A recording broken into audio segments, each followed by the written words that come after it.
Hi y'all, it's Alec from Sharing the Journey. Hope the audio is okay this morning. I left the campground about 7:30. I'm headed from West Yellowstone up to Bozeman to pick up some friends that are flying in from Alaska to spend a long weekend with us, and we're excited for that. So I've never done a video from the car, and I forgot my microphone at home, so I hope all this works well.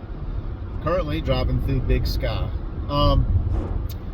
So I was talking to another work camper, a young solo female that was working at the campground last night, and she goes, "Oh man," excuse me, "oh man, in work camping full time, and it's like it's unbelievable how much fun it is. It's so much different than it was when I was back home, blah, blah, blah." And I told her, I said, work camping it's just a different reality. It opens up a lot of opportunities, like, my 26 years in law enforcement, I never got a chance to go to Yellowstone or the Tetons or a lot of the places I've been. I was stuck at home doing the same 9 to 5 basically, except for I was on midnight shift most of the time. And I was telling her, I said, work camping is just regular life. I said, we have adversity, we have trials and tribulations. It's not all rainbows and unicorns like she was making it out to be. Would I ever go back to living in a regular house, working regular hours? No, I wouldn't. Matter of fact, Cindy says that I'd be hard pressed to ever get her back in a house. That she wants to stay in her motorhome or do tiny living, is what I call it. Tiny living. We have 320 square feet and everything's open. And I told her, she said, well, what do you mean it's not all happy and go lucky? I said, there's adversity in everything you do. I said, we have been on the road for roughly 4.5 years. We've worked in 9 different campgrounds, and we've had the time of our life. But there have been 3 incidences since we've been on the road that have been very trying, very upsetting, very sad. So this is going to be a little bit longer video. I'm going to tell you the story of these 3 incidences. 2 people died. The other person that didn't die, luckily, was me. But it changed my whole life. So we'll start from, they're all bad, but we'll start from less bad to bad, if that's a thing. Bad.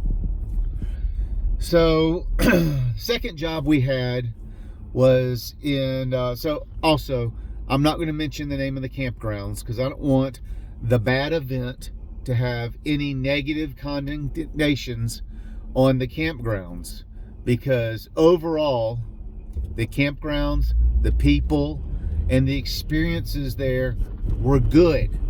We just had an incident at each one of these places that was upsetting and hard to deal with. And you have to deal with things just like you do at home when you live in a sticks and brick. So first event, our second job on the road. We've been full-timing for about a year.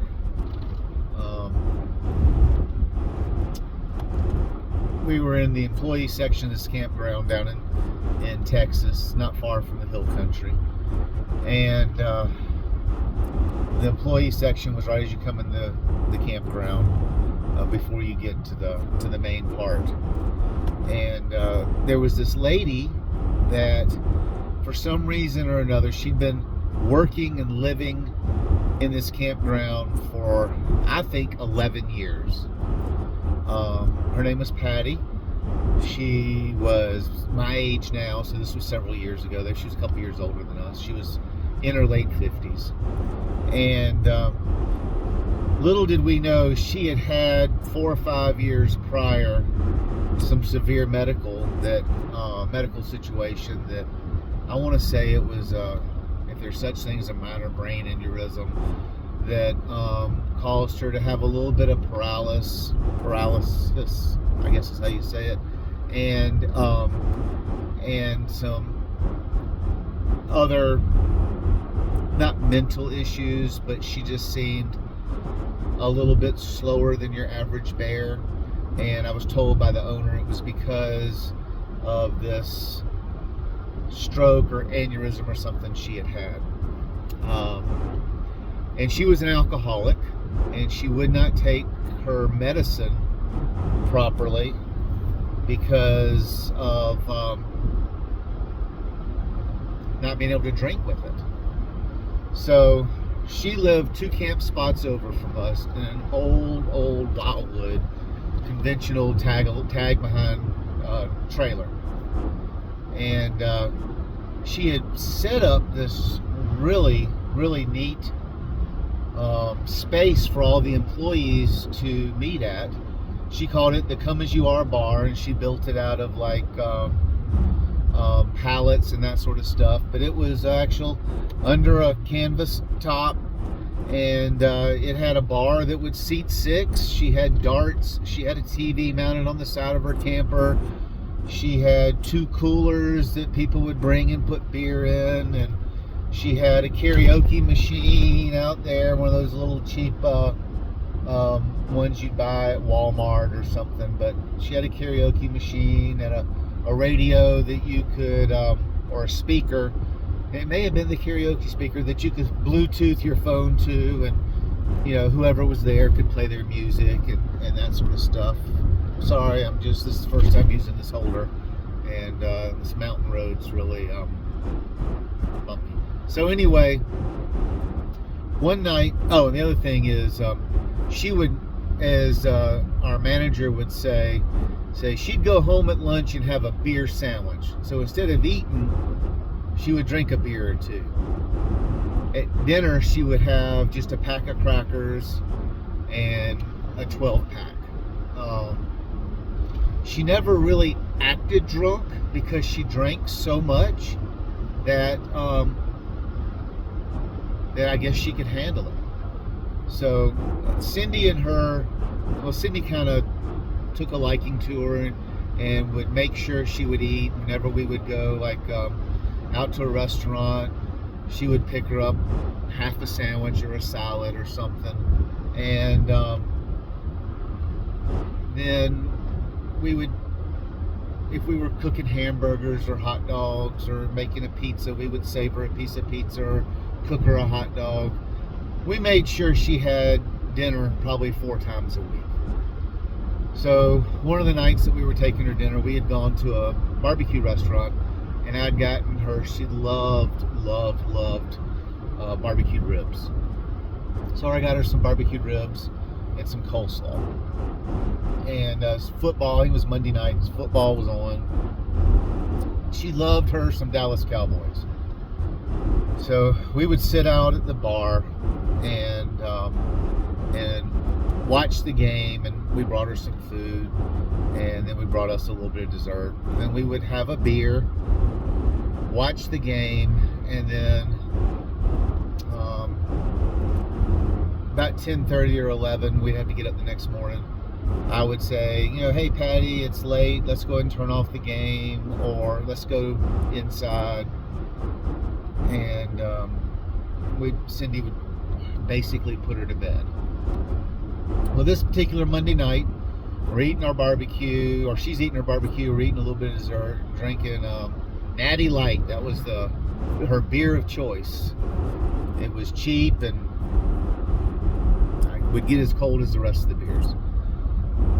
So one night we're there, she's not acting very right. We're over there, she eats a little bit of her ribs, doesn't want any more. Cindy goes inside and puts them in her refrigerator for her so she can eat later. And she got really quiet, and I noticed a tear was coming out of her eye, and but she wasn't saying anything. It was about 10:30. The Cowboys were, I think they were losing, and I don't think there was any way they could come back. And I don't even remember who they were playing. But so I told Patty, I said, Patty, we're going to go to bed. How about let's turn the TV off. Your Cowboys are losing. They don't have a chance of coming back. We'll go to bed, and we'll get up in the morning. We'll go to work, and we'll check the internet and find out what the score of the game was and everything. And she didn't speak, but she just kind of nodded her head, and we walked over to her camper, to our camper, and I always have to take the two dogs out. You've seen them on other videos, Chance and Midnight. So I grabbed the leash and I walked them around the circle, and I noticed that her TV had been turned off, and so I assumed she had gone to bed. Well, at this campground, I did outside maintenance. I cut grass, I cleaned sites, I picked up trash, that sort of stuff. So, and Cindy worked in the office 2 days a week, and then she cleaned cabins the rest of the time and a little bit of outside stuff for me. This day was an inside the office day. So I went to work at 8. She didn't go to bed. I go to work till 9:30 to open the office at 10. So I went to work, and Patty worked outside with me, and she never showed up for work. And so I called Cindy on the cell phone and said, Cindy, I said, Patty didn't come to work today. She's a half hour late. She's already in trouble because she's been late 2 other times. How about, could you walk next door and check on her? And, excuse me, I'm sorry. And so Cindy made her a cup of coffee, because Patty would never fix her own coffee. Made her a cup of coffee and took her coffee and Patty's coffee over, wake her up and give her some coffee. She got around the corner from the camper between us, and Patty was wearing, and this wasn't a KOA, but she was wearing a bright yellow shirt that you would wear if you were working road work or something on the highway. It's brighter actually than the KOA shirts we wear. And she always liked to wear those because she wanted to make sure she didn't get hit by a big RV when it pulled in.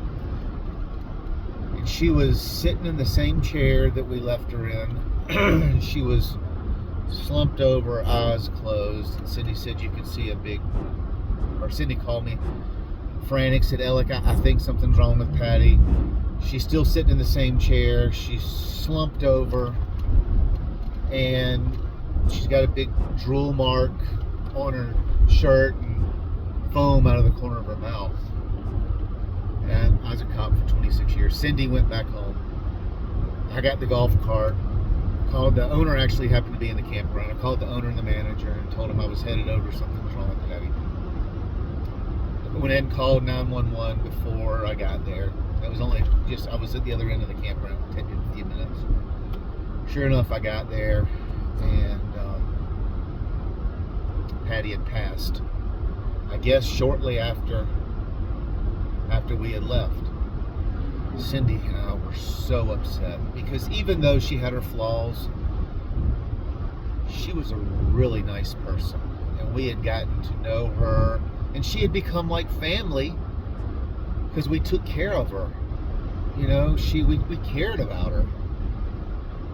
And so if you ever see the sign on any of my videos sitting out by my camper that said, I think it's kind of a yellow, I'm colorblind, and it says camping, living like you're homeless, a very expensive way to live like you're homeless or something. I can't remember what it says, but anyway, it was on Patty's bar. When Patty's sister came to collect her stuff, she told us that Patty spoke highly of us and wanted to give us that sign off the bar for something to remember. So that's something we're still dealing with. That's been 3 or 4 years ago, 3 years ago, 3.5 years ago. And man, still it almost brings tears to my eyes. Number 2, we were working a park that had tubing and camping in it. It was right on a major river. The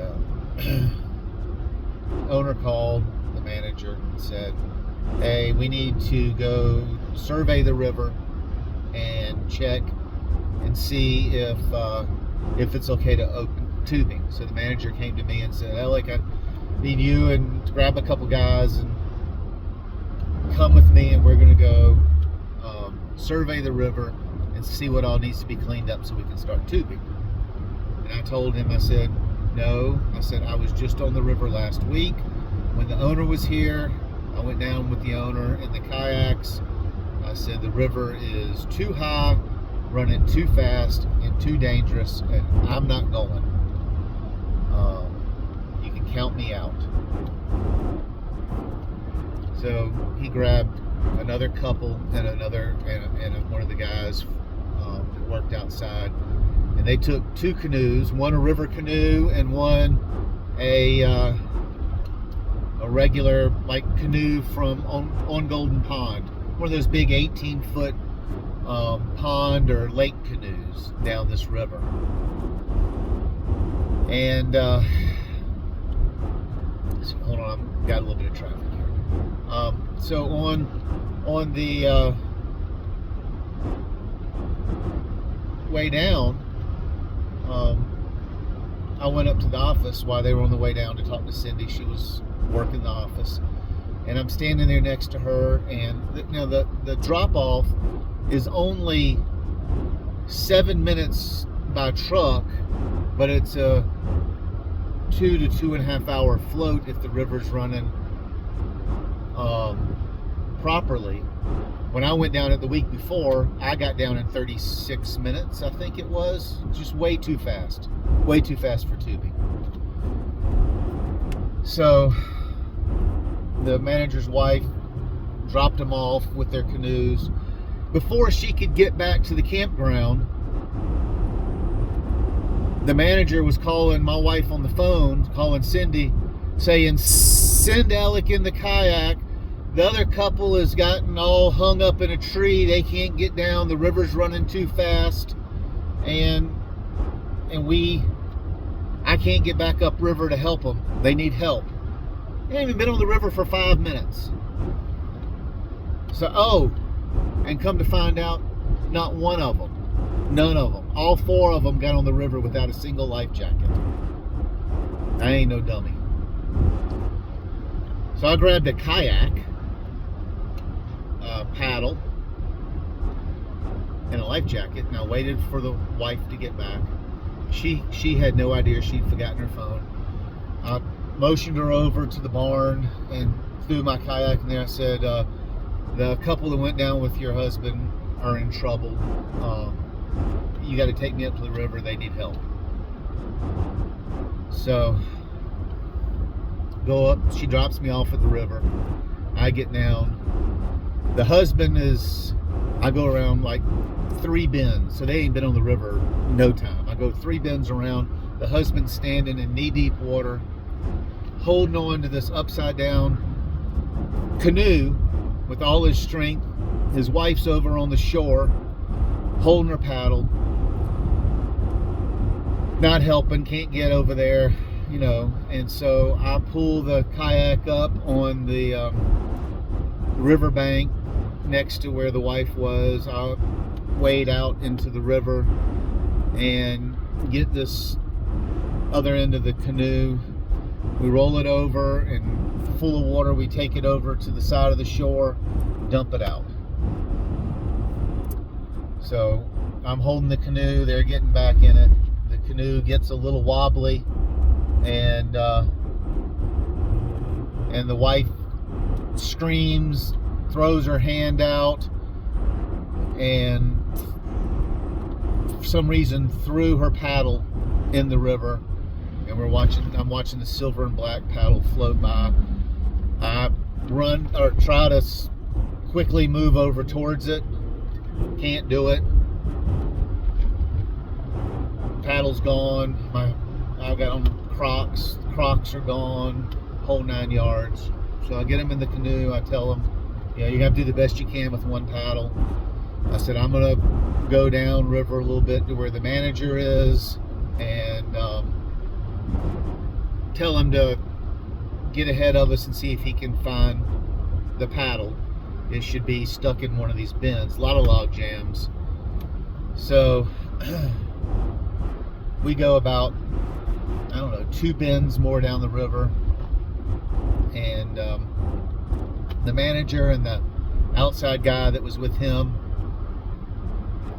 they find the paddle in a log jam, but it's deep into the log jam and they can't get it. To make things worse, I told you the river's running really, really fast. They pull up along the front of this log jam instead of behind it in the slack water, and then try to get it from that side.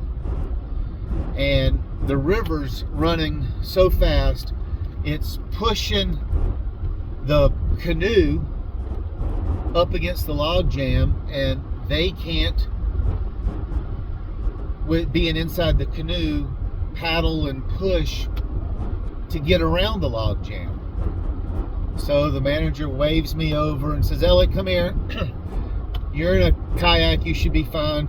Pull up right here.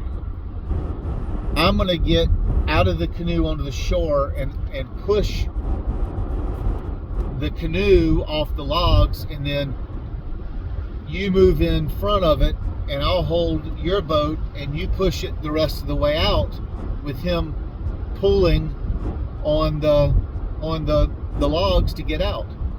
Well, that worked, but in the course of doing that, the manager thinks that he's helping me by shoving with a lot of force the front of the kayak. Now I'm already leaned over the front of this kayak to give more force to get his canoe out. And what that caused is it caused my boat to flip over. Well, the water's rushing. Kayak, it's just got the little opening that you sit in. It's not a sit on top of, it's a ride in, I call it, a ride in kayak. Well, the water starts rushing in the kayak. I'm one leg in, one leg out stuck. The water pulls my kayak underneath the log jam with just the tip of my kayak sticking up out of the water, and me and the kayak are underneath the log jam. Well, I am trying to get air. I can get my nose and my mouth just above the water to breathe, and the manager says that I grabbed a log as he was stepping into the water, and it pinned his foot underneath the log, so all he could do was reach the front of the kayak, and he started shaking it started shaking it violently, and so I guess he shook me loose, and I was able to get to where I could get my eyes and my nose and the top of my head, my mouth up out of the water. I thought I was dead. I knew I would drown. I drowned. It was terrifying.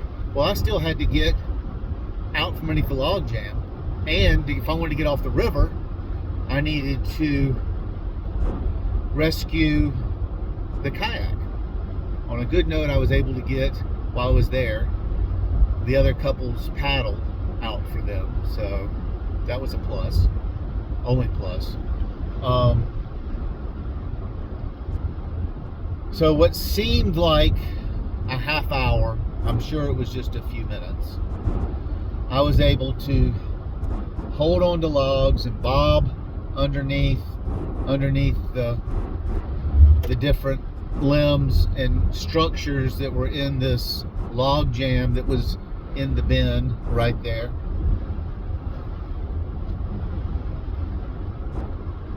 And we were able to wrestle. I was able to get out. Well, of course, I'm sitting here driving the Jeep, going to Bozeman to pick up my friends. I was able to get out and while I was on the front of it, able to work the kayak out enough to where the manager of the park, now I'm being very careful not to mention names or the name of the park, the exact location, because I still care about the people that work there, and still friendly with all of them, and I don't want to bring any harm to the parks. But this is just something that these are events, traumatic events that happen on the road to prove that, you know, full-time RVing and work camping's not all rainbows and unicorns. So get the kayak out to the over by the bank, and now the bank is like, I don't know, 30 feet almost straight up. It's a little bit of a angle, and the log jam is probably about 5 to 8 feet of this, so we have to climb probably 10 feet over this. I'm exhausted. The shore is a real loose sand, and I just sit back and lay back on the shore. I laid in a daggum, I think they were wolf spiders, spider den. All of a sudden, hundreds of spiders start coming out of the ground, crawling all over my arms. I jump back up. I don't know what's worse, getting in the water, the log jam where the current's swift, or staying on the shore. I got to the bank. We quickly flipped the kayak over and dumped the water out of it so we could carry it. Boop, up and over the, I never moved so fast. Up and over the back of the log jam to the slack water where the other two couples, or the other two canoes were. The manager got back in the canoe with the other couple. Not to belabor this story, we go down a little bit further. The other couple flips again. Thinks she's broke her leg. We have to get water rescue and everybody there. I had enough. Told them I was not doing anything on the river anymore. I was done. They still went ahead and opened. They deemed the river safe, the owner and manager, and 10 days later, I guess, they opened tubing. It's one of the few places that we left early, which doesn't happen very, very often. We've done it twice. But I just, every time I got near the river, and now the campground's got rivers on two sides of it, a big river and a little river, and that part, every time I went to that part of campground, I could look at my Samsung watch that monitors my heart rate and everything. My pulse would go to 130, 140 beats a minute. It just would go off the chart because I just couldn't stay there. So explained to them, and we left. The last one's a shorter story. Working at a KOA that is right up next to a national forest. And we had one of our workers that she worked in housekeeping, but she was an avid runner. And every morning she would get up, and there was a loop that went through part of the national forest that had the trailhead, had two trailheads on it, and a day use area, and it was a good couple mile dirt road loop that she could run. And every morning she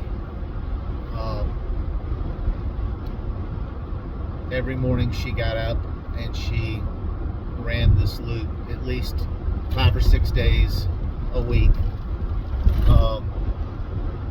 Well, this one particular morning she got up, went for her run, and she didn't show up for work. So the manager went to her place, and all her stuff was there. You know, work campers have a habit: if they're not happy where they are, Everybody goes to bed and their rig is there, and then you wake up the next morning and their rig is gone, and there's a pile of shirts and a set of keys on the picnic table. So most places always hire one or two more work campers than they need, because inevitably somebody leaves. So went by there and she hadn't left because all her stuff was there.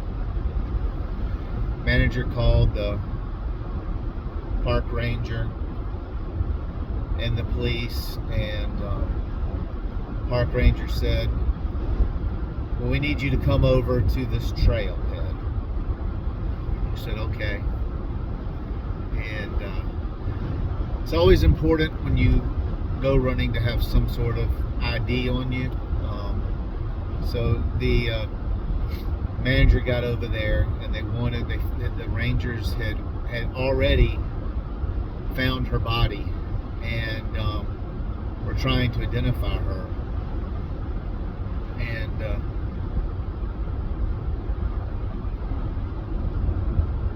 the only way that she could be identified was by the keys she had in her pocket. She'd been attacked by a grizzly bear,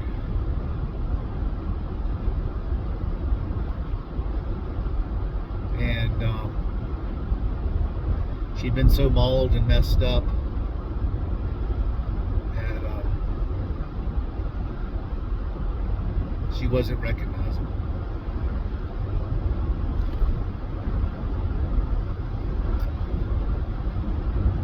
So unlike the first, like Patty, it wasn't a violent, this was a very, very violent thing. Well, Cindy and I, we tell ourselves we're the healthiest fat people you know. We hike, Cindy paddle boards. I used to kayak. There's no kayak on the roof of my Jeep anymore. I just can't get in the rivers anymore. So we hike. We're big outdoors people. That's why we love this lifestyle. Fish. I mean, we just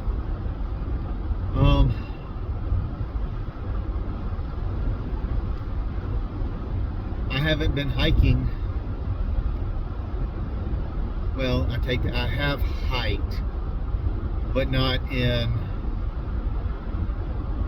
remote places. And I guess a national park next to a campground is not really that remote, but it went into a remote area. I mean, it's the wild, wild west. The wildest of wilds. Some of these national parks, some of these national forests. I mean, we've hiked Shenandoah, we've hiked in Tetons, we've hiked in Glacier, we've hiked in Congaree National Park, we've hiked in Washington National Forest, we've hiked a lot of remote areas. Cindy and I, believe it or not, have hiked 3 sections of the Appalachian Trail. Now, I'll go, if we go into a national, like right now we're in Yellowstone and near the Tetons. Our friends are flying in from Alaska. We're going to be going to the Tetons Friday. We're going to go to Glacier. We've hiked Glacier. We've hiked Hidden Lake Trail and Virginia and Mary Falls in Glacier. You talk about remote. But we got our friends coming in, and so I bought them a Theron. I don't go anywhere without bear spray anymore, and I bought them a bear spray. And it's I'll hike in populated areas, like if we like we're going to go to Grand Prisma, I think is how you say it. There's a fall that's 1.5 miles off the highway, or off the road, and then you can get a very scenic view of Grand Prisma, however you say it. We're going to do that hike. It's 3 miles round trip, a little short baby hike, but everything I've seen is there's always 50 people on the trail going up to look at this thing. You have to beg for a parking place to get into the area where you hike this thing up. So I got my bear spray, and I'm sure there's going to be just a couple of people I can outrun. So I just got to have my bear spray and outrun those people. And Cindy's got to outrun them, and I guess now Tim and Kayla got to outrun them. But there's at least a couple of good old people that we can outrun. I hate to be that way, but we can outrun, and we'll be fine. So I'll hike now in populated hiking areas. So I've said all this. We've been on here for like 35 minutes, and I'm sorry it's so long, but I think there are stories that you need to know. It's not so you don't think it's all rainbows and unicorns out here. So our experiences in life, they cause us to change and adapt. So I'm a different person now than I was when we sold the house, moved into the Tiffin, and hit the road 4.5 years ago. I'm not any better. I'm not any worse. I'm just different. So when you, or if you go full-time and decide to start work camping, it's a hell of a lot of fun. We have 3 times the number of good days as we have bad days. But you are going to encounter problems. You are going to encounter trials and tribulations. You're going to have to work through them just like you do when you're living in your sticks and bricks, working your 9 to 5, punching the clock for the paycheck. It's just you're going to be having so many different, wonderful experiences that outweigh the bad so bad. And one thing they say, if an area gets bad, these RVs have wheels, they go round and round. We just move to the next job. Or we take a couple weeks off and regroup and then find our next jobs. The jobs are plentiful. There are more work camping jobs than there are work campers. So if you liked my story and you want more of this content, make a comment down below. Hit the like button, the thumbs up button, and subscribe. And again, I'm sorry it took so long, but be careful out there and happy camping. Thank you.